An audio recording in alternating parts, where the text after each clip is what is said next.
This brief demonstration is a quick exploration of some of the enhancements to user interface experience in FrameMaker 12.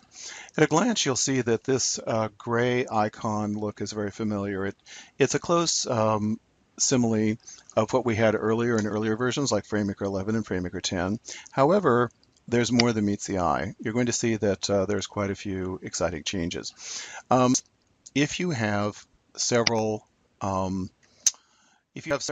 menus that are clustered together into a pod like this, like let's say that we decided that we don't want to use all these catalogs.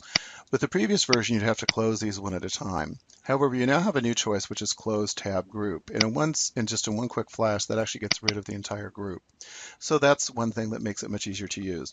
More importantly, though, is you can dramatically change the appearance of the framing window and also the icons.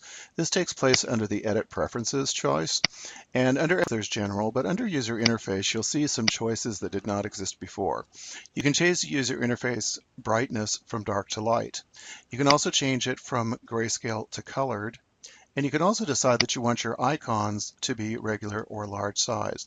Now, as soon as you ask for this change, you'll be prompted to restart FrameMaker.